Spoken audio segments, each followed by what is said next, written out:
Hey everyone. So the video I promised you is here. Very exciting announcement. I wrote a novel.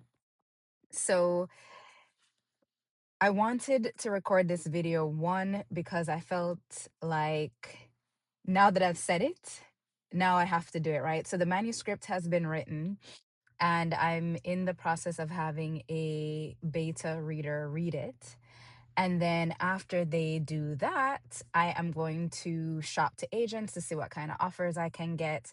And I haven't decided yet whether or not I'm going to be independently published yet. That's also on the table for me. I'm open, but this was a many years long process.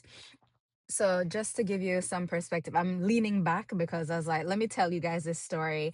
And funnily enough, another aspect to this whole thing, I had recorded a video, must be 2 days ago, that I was gonna publish with the announcement that I had written a novel. Lighting perfect, background perfect, AirPods in for voice isolation. But you know what I hadn't done? I hadn't made sure they were connected to my computer. So what ended up happening is they are, despite me spending hours trying to fix the audio, it was pretty much inaudible. Even using voice isolation tools, it didn't work out. So anyway, so we're resilient people. I'm literally on break and I'm like, let me pop into my car because we're not doing any excuses. So back to the story now about this novel. So first of all, I had the idea a couple years ago. I It was my birthday, and while I felt very grateful, of course, for life as I always do, there was a part of me that felt sad, and I couldn't identify the sadness because, by all accounts, I felt successful in that my career was exactly where I wanted it to be. My I was living in a place that I absolutely loved. Like, I was living in this great, beautiful environment.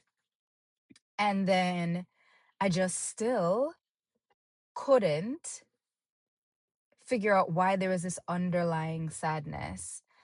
And I felt like I should be doing something else. You ever feel like there's this, like, something that you should be doing? That's how I felt. Like, there's something else that I feel like I should be doing beyond just my 9 to 5. And probably since, I don't know, maybe for the past 6, 7 years, I've been thinking I should be doing something else. And I don't know if you guys have noticed this, but a lot of, probably all CEOs, they also serve on boards. Many of them also write books.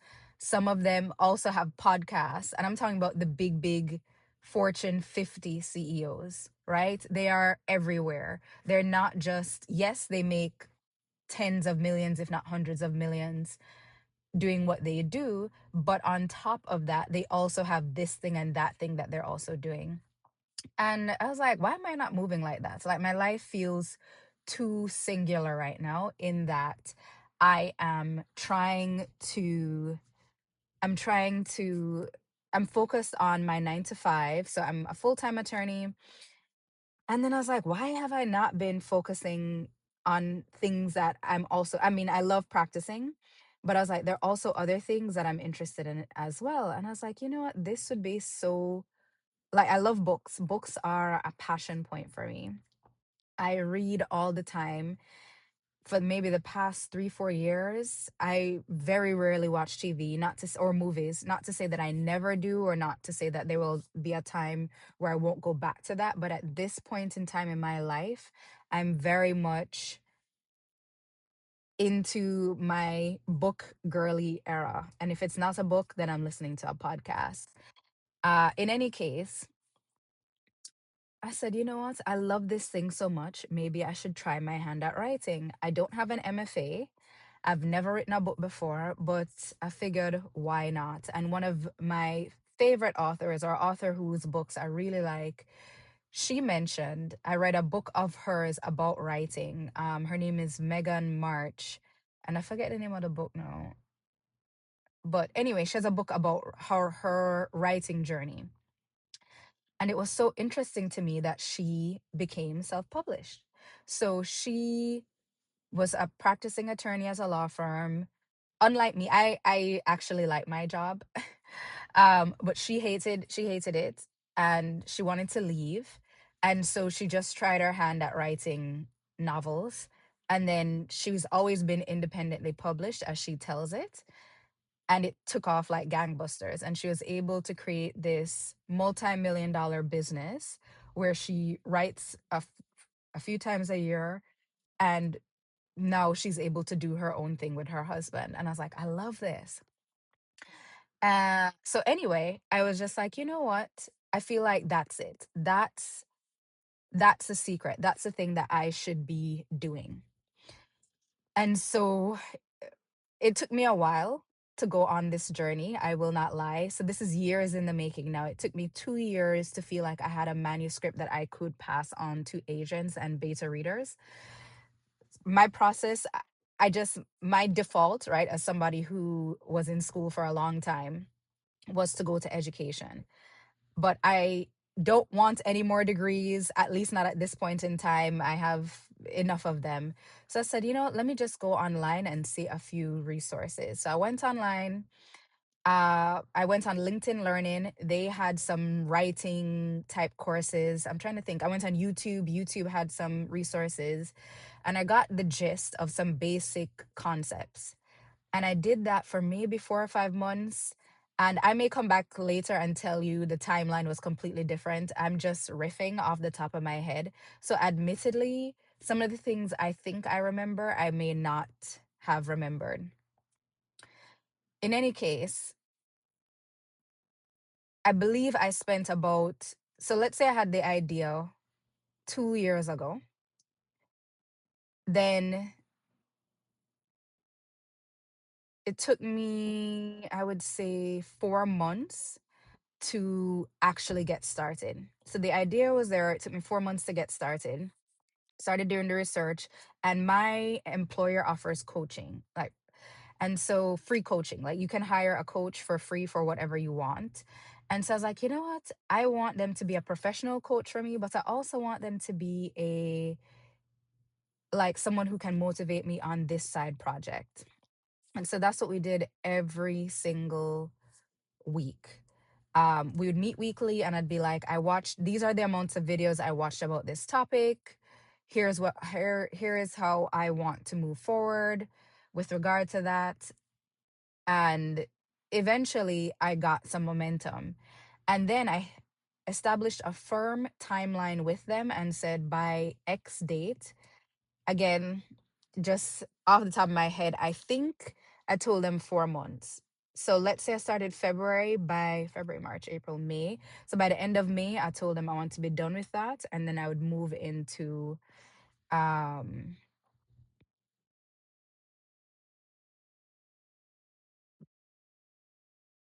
I would move into, sorry, there's a car pulling out beside me, and I feel like they're staring right in my face, because I guess they see this woman talking to herself in her car. Anyway, so by then I committed to start writing, and I did. And I just I didn't know what to do, so I started. I had maybe a one-page outline of the scenes I wanted to do. By then I had learned about the three-act structure through one of the resources I came across. And I was like, all right, and I'm gonna do 3 acts. It was probably a one-page Word document, and I was like, if I go back in my computer, and I think I could find it.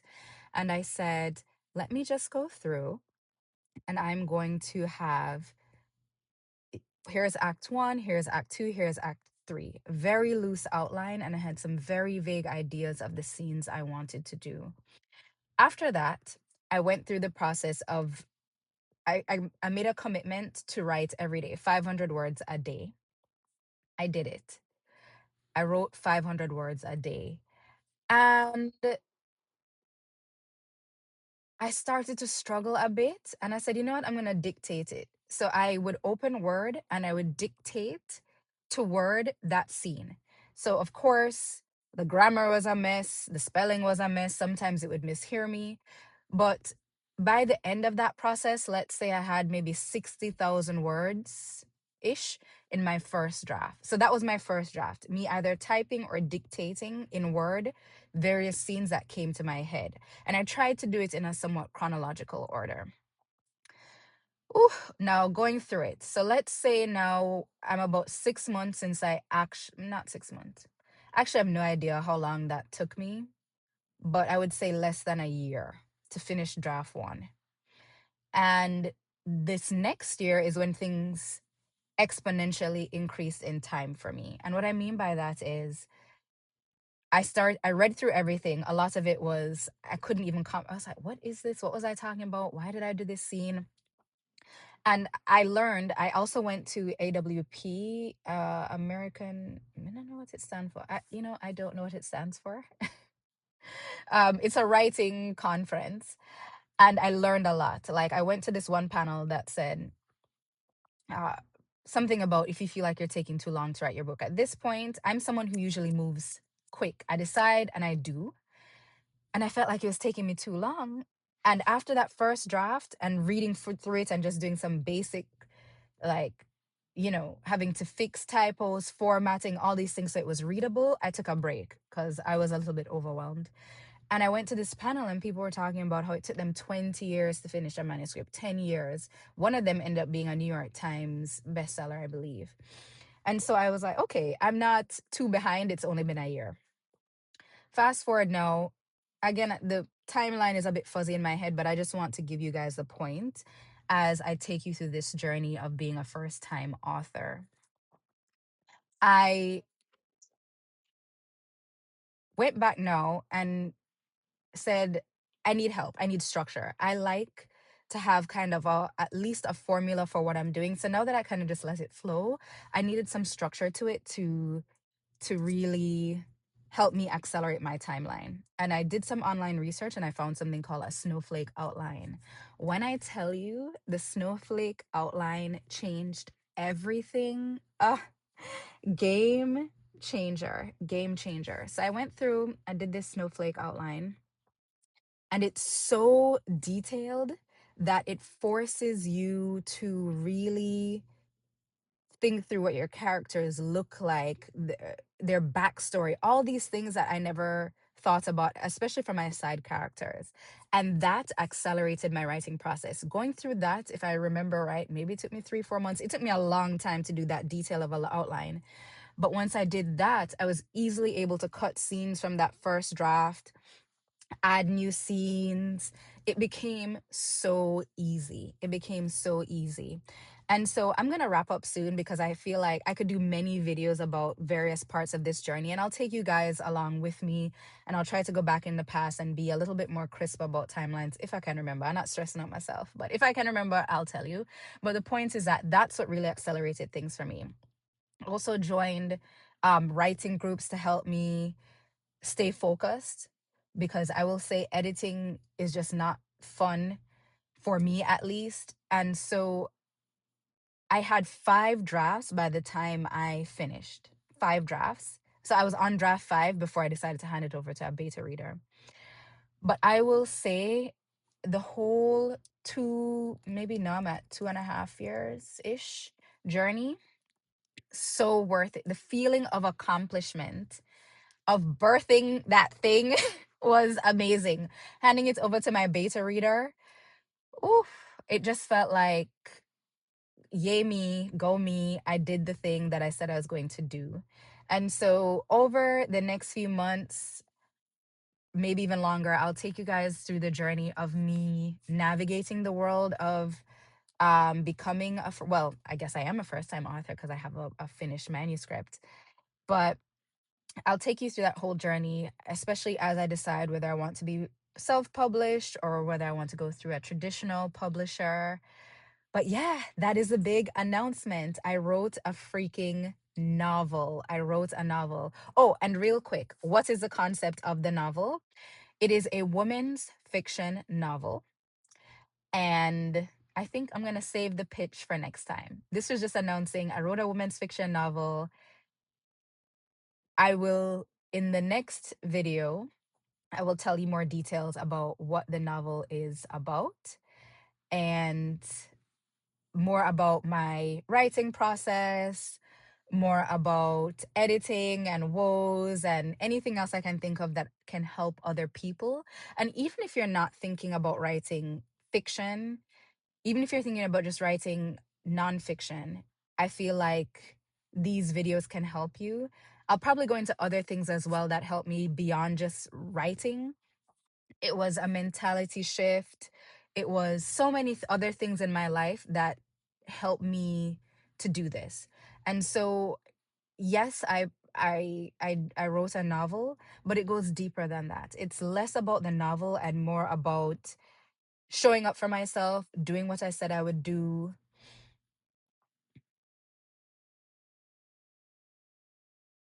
I would say showing up for myself, doing what I said I would do. I'd also say like just doing the damn thing. Like I don't think beyond becoming an attorney, this made me so proud. This made me so proud. As someone who's not trained in this, I was like, I am proud of you. I am proud of you, girl. I felt so proud. I felt so happy. And I just wanted to share that joy with you all. So, next time, I will go into the concept of my novel and we'll talk more about the writing thing. But yeah, if anything you take away from this video, whatever it is that you have in you that you've been waiting to get out, this is your sign that now is the time to do it. If I can do it working full time, you can do it too with your full time job, your responsibilities, whatever it is, you can do it too. You can do it too. That's the message I want you to go away with. You can do it too.